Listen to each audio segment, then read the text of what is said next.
Le gouvernement algérien a préparé de son côté une batterie de mesures qui sont des ripostes anti-françaises. Le projet il est sur la table. La suspension d'une importante convention entre l'Algérie et la France, c'est la convention fiscale entre la France et l'Algérie qui élimine les doubles impositions. C'est une mesure très dangereuse qui peut leur causer des centaines de millions d'euros de pertes. Par exemple, on a calculé selon notre enquête en 2007, ça a permis aux entreprises françaises d'économiser 3 milliards d'euros. Il y a plus de 450 entreprises françaises présentes en Algérie, je signale, dont une soixantaine, presque 70 dans le secteur de l'énergie, lié au pétrole et au gaz. Ça représente actuellement 800 millions d'euros d'économie, grâce à cette convention fiscale entre les deux pays qui élimine les doubles impositions. C'est une mauvaise nouvelle, effectivement. Pour l'Algérie, c'est une manière de faire mal à la France, puisque ce combat est un peu inégal. Mais comme les dirigeants algériens ne peuvent pas riposter contre les dirigeants français, parce que les dirigeants français n'ont pas d'intérêt en Algérie. La réciprocité que l'Algérie doit appliquer, elle n'aura aucun sens. C'est de dire, allez, j'interdis aux dirigeants politiques français de venir chez moi. Et personne ne vient chez nous. Donc pour faire mal à la France, l'Algérie s'en prendre, va utiliser l'arme économique. Elle va s'en prendre aux entreprises françaises.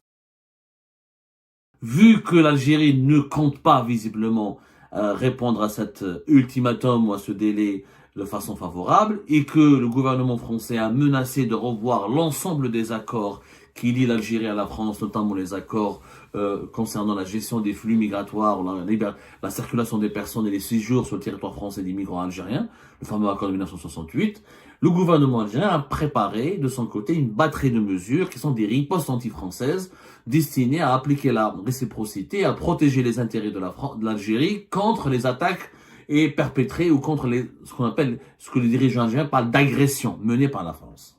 On a parlé qu'en première mesure, une préparation d'une liste de 140 dirigeants français, parmi lesquels notamment des dirigeants d'entreprises, des diplomates et des chefs d'entreprise, françaises installés en Algérie, qui seront interdits d'entrer sur le territoire algérien. Mais nous venons de confirmer aussi au cours de notre enquête que le pouvoir algérien prépare une riposte très dure aussi, qui va toucher de plein fouet les entreprises françaises, puisqu'il étudie sérieusement, et le projet il est sur la table, la suspension d'une importante convention entre l'Algérie et la France. C'est la convention fiscale entre la France et l'Algérie qui élimine les doubles impositions. La convention fiscale entre l'Algérie et la France qui élimine les doubles impositions. C'est une convention qui a été signée le 17 octobre 1999. Son objectif est d'éliminer les doubles impositions, de prévenir l'évasion et la fraude fiscale. Et ça a été mis en application à partir de 2002, puisque le décret en France qui parle de la mise en application de cette convention fiscale avec l'Algérie date du 20 décembre 2002. Alors là, des explications s'imposent pour que vous puissiez comprendre en quoi cette mesure est dangereuse pour les entreprises françaises. C'est une mesure très dangereuse qui peut leur causer des centaines de millions d'euros de pertes. Je dis bien, c'est l'Algérie suspend la convention fiscale concernant les doubles impositions. Il va y avoir des centaines de millions d'euros de pertes pour les entreprises françaises. Qu'est-ce que c'est que d'abord les doubles impositions? On va expliquer doucement, il y a un peu de pédagogie pour que les Algériennes et les Algériens, et même les Françaises et les Français qui nous regardent, ils sont de plus en plus nombreux, comprennent de quoi il s'agit. Alors, la double imposition, c'est quoi? La double imposition, c'est lorsqu'il y a une entreprise ou un individu paye les mêmes impôts durant la même période dans deux pays différents. Voilà.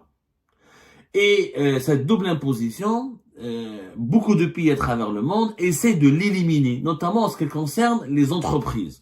Pourquoi? Parce qu'elle a des effets néfastes sur le développement économique du pays, sa croissance économique et les échanges de biens et de services et les mouvements des capitaux. En clair, quand une entreprise elle est installée dans un autre pays, comme une entreprise française, quand elle s'installe en Algérie, si elle paye les mêmes impôts, l'impôt sur les sociétés, l'impôt sur c'est-à-dire les mêmes impôts sur le revenu, l'impôt sur ses activités de production en Algérie comme en France, elle va être beaucoup moins performante. Donc, ses investissements seront pénalisés, son chiffre d'affaires sera pénalisé, ses bénéfices seront pénalisés. Donc, elle ne pourra pas apporter ou développer son activité comme il se doit. Donc, elle ne pourra ni faire gagner à l'État algérien des recettes importantes, puisque si elle paye beaucoup d'impôts, elle va pas créer beaucoup d'emplois, elle pourra pas investir beaucoup. Ni l'État français n'est gagnant, parce que si ces entreprises françaises, elles payent beaucoup d'impôts en France, comme elle pourrait, et elle va payer beaucoup d'impôts en Algérie, elle serait aussi perdante, puisque son chiffre d'affaires va baisser.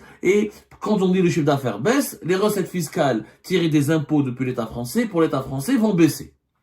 Donc beaucoup de pays à travers le monde font ce qu'on appelle des conventions fiscales pour éliminer la double imposition. C'est-à-dire quand une entreprise française s'est installée en Algérie, pour investir en Algérie, pour créer des emplois en Algérie, l'État algérien conclut avec la France une convention de double imposition pour éliminer les doubles impositions. Quand cette entreprise française, ce qu'elle paye en France, elle ne va pas le payer en Algérie.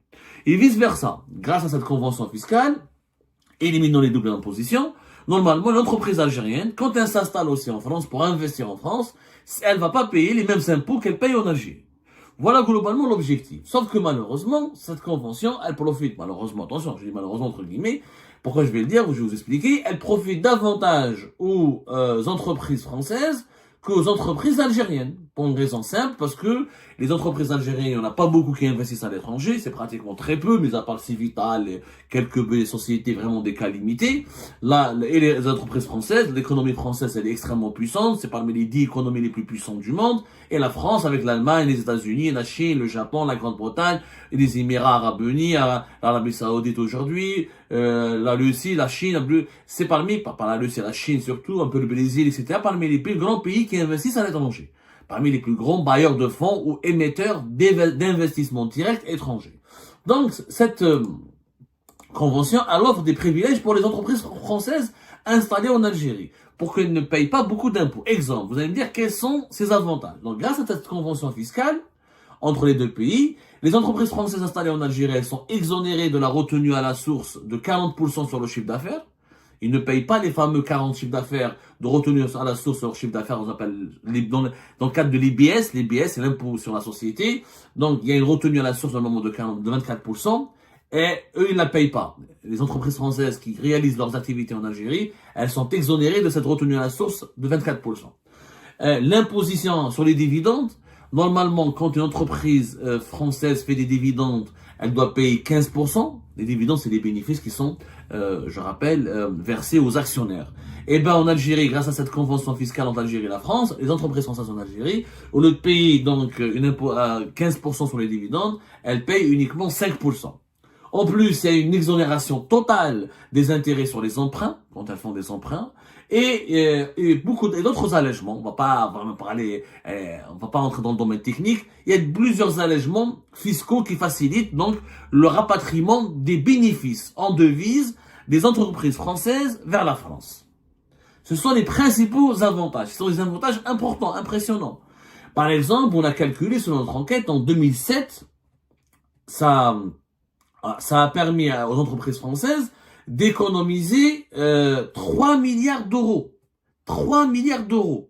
En 2007, les entreprises françaises étaient très dynamiques en Algérie. Il y avait Renault, qui était le premier vendeur de voitures, Peugeot aussi parmi les 3 ou 4 grands vendeurs de voitures. Il y avait Lafarge, il y avait beaucoup de sociétés, Saint-Gobain, des sociétés françaises qui étaient actives. L'Algérie était en pleine croissance économique, il y avait un boom économique. L'Algérie devait tout reconstruire, devait tout se relancer après une décennie noire où le pays était carrément à l'arrêt. Donc les entreprises françaises, grâce à cette convention fiscale entre les deux pays, signée en fin 1999 et mise en application à partir de 2002, signée à Alger le 19 octobre 1999, ça a permis donc aux entreprises françaises de gagner beaucoup d'argent, d'économiser même 3 milliards d'euros. C'est pas n'importe quoi. Alors aujourd'hui, les années sont passées, les activités financières et économiques des entreprises françaises ont beaucoup baissé, et aujourd'hui on estime que l'économie réelle annuellement réalisée par les entreprises françaises présentes en Algérie, il y a plus de 450 entreprises françaises présentes en Algérie, je signale, dont une soixantaine, presque 70 dans le secteur de l'énergie, lié au pétrole et au gaz. Ça représente actuellement 800 millions d'euros d'économie, grâce à cette convention fiscale entre les deux pays qui élimine les doubles impositions. 800 millions d'euros, ce n'est pas rien.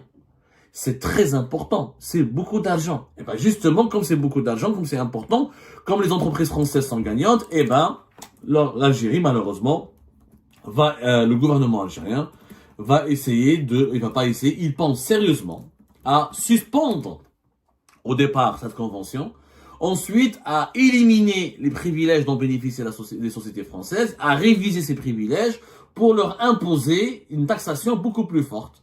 C'est-à-dire que ils vont avoir une retenue à la source de 24%, ils vont imposer un pourcentage élevé sur les dividendes et les intérêts. Il y aura plus de privilèges pour les sociétés françaises. Du coup, l'économie c'est 800 millions d'euros qui sont économisés annuellement, ils vont disparaître et les entreprises françaises vont les perdre. Ce qui représente beaucoup d'argent. Je répète encore une fois, c'est 450 le nombre d'entreprises françaises qui sont présentes en Algérie, les Danone, les Banques Société Générale, les BNP Paribas. On connaît tous maintenant. Les sociétés françaises sont très connues en Algérie, vous les connaissez, elles sont extrêmement cotées. C'est un coup fatal que le gouvernement algérien pourrait porter aux intérêts économiques français s'il applique cette menace de suspendre la convention fiscale, éliminant les doubles impositions entre les deux pays. C'est vraiment un coup fatal. Pour les entreprises françaises en Algérie, elles vont énormément souffrir. Elles vont payer plus d'impôts, elles seront plus taxées, elles perdront plus d'argent et elles seront donc beaucoup moins compétitives face à leurs concurrents turcs, chinoises, indiennes ou asiatiques et d'autres pays européens ou du continent américain. C'est une mauvaise nouvelle, effectivement. Pour l'Algérie, c'est une manière de faire mal à la France, puisque ce combat est un peu inégal. Mais le régime algérien est intelligent. Il sait qu'il ne pourra pas sanctionner les dirigeants politiques. Parce que la France, pour le moment, elle a adopté une stratégie qui est de viser uniquement les dirigeants, de ne pas viser la population. Pour le moment, aucune mesure visant la population algérienne directement n'a été adoptée. Le jet des visas, ça n'a pas été encore adopté. Les touches à Algérie, ça n'a pas été encore adopté. On en parlera plus tard, des menaces que la France risque d'appliquer contre la population algérienne. Mais comme les dirigeants algériens ne peuvent pas riposter contre les dirigeants français. Parce que les dirigeants français n'ont pas d'intérêt en Algérie. Les dirigeants français, encore une fois, ne viennent pas en Algérie passer leurs vacances, n'inscrivent pas leurs enfants dans les écoles algériennes, ne viennent pas faire du shopping en Algérie, ils n'ont pas d'appartement, de villa ou secondaire en Algérie. Pour eux, l'Algérie, ils y vont juste pour des visites officielles. Sinon, ça ne les intéresse même pas. Donc, pour faire mal à la France, l'Algérie ne peut pas se contenter uniquement de sanctionner les dirigeants. La réciprocité que l'Algérie doit appliquer, elle n'aura aucun sens.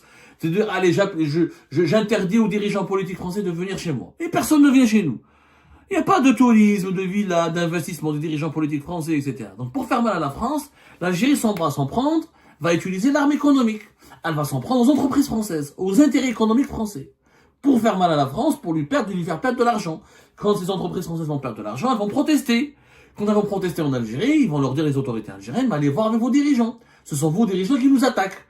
Si on n'a pas été attaqué par vos dirigeants, on va pas nous se venger contre vous, on va pas vous sanctionner. Donc les entreprises françaises, comme ça, elles vont se regrouper. Et le MEDEF c'est le patronat français, c'est un immense lobby politique aussi.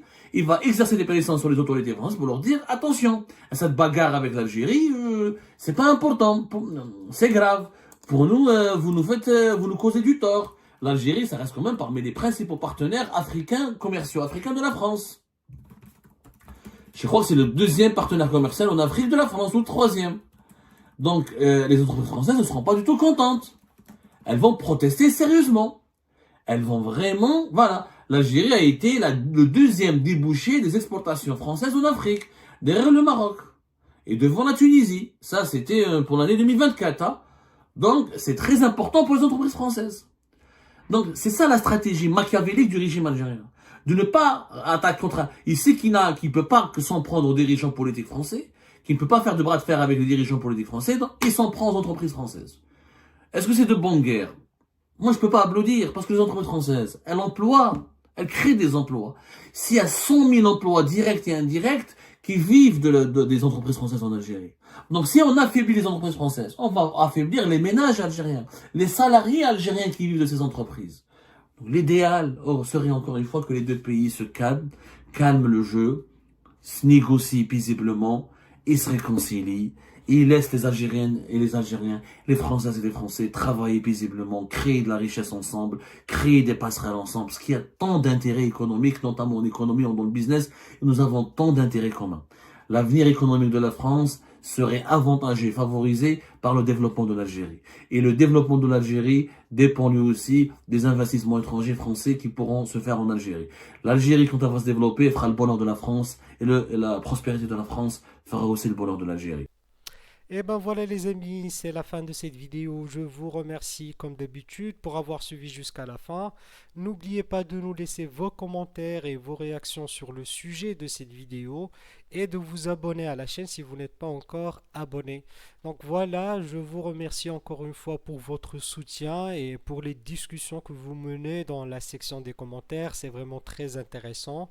Et je tiens surtout à vous demander juste de respecter un petit peu le cadre des discussions et de ne pas verser dans l'animosité, et dans l'insulte ou dans la calomnie. Donc voilà, merci beaucoup et à la prochaine dans une nouvelle vidéo. Au revoir.